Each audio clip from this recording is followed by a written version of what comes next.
ত্যাগের দিন ভাষা দিবসে আমরা এই প্রোগ্রামটা করছি।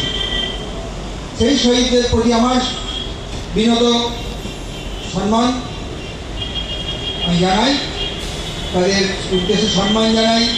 আজকে আমাদের যে ভাষা দিবস, আন্তর্জাতিক ভাষা দিবস, তাদের রক্তের আজকে আমাদের এই আন্দোলনটাও কিন্তু এই জন্য এখানে আসা,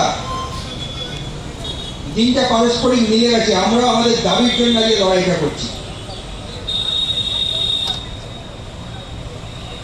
সাধারণ বীমার ইতিহাসটা একটু জানা দরকার, একটু ঘটনার পরম্পরাটা জানা দরকার।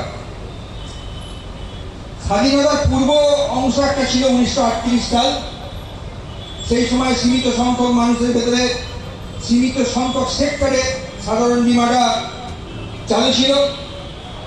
এরপরে 1956 সাল অর্থাৎ স্বাধীনতা উত্তর যে পর্ব, সেই পর্বে ভারতীয় কোম্পানি এই সাধারণ বীমায় যুক্ত হলো এবং 1972 সালে এই কোম্পানিগুলোকে জাতীয়করণ করা হলো। কেন করা হলো?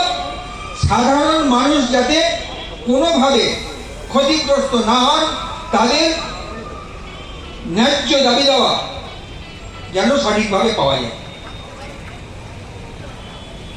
আজকে আমরা যে দাবিটা রেখেছি ভালো করে দেখুন। প্রথম দাবি কিন্তু আমরা পাবলিকের জন্য, অর্থাৎ জনস্বার্থে।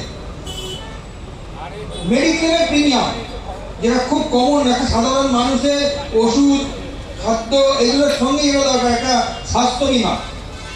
সাধারণ স্বাস্থ্য বিমার প্রিমিয়াম যে কোম্পানিগুলো, গভর্নমেন্ট সেক্টরের কোম্পানিগুলোতে প্রিমিয়াম এমন জায়গায় হাইক করে নিয়ে যাওয়া হয়েছে যেটা ছোঁয়া প্রায় অসম্ভব। ক্লেম সেটেলমেন্টে সুষ্ঠুভাবে করা, অর্থাৎ আমার যেটা ন্যায্য দাবি, সেই দাবিটা যেন আমার কিছু বলতে না হয়, ন্যায্যভাবে যেন আমি পাই, তার একটা দাবি। আর স্বাস্থ্য বিমা যারা আমরা জানি পিপিএম কোথায়, এটা মাথা মুন্ডা আমরা কিছু বুঝতে পারি না।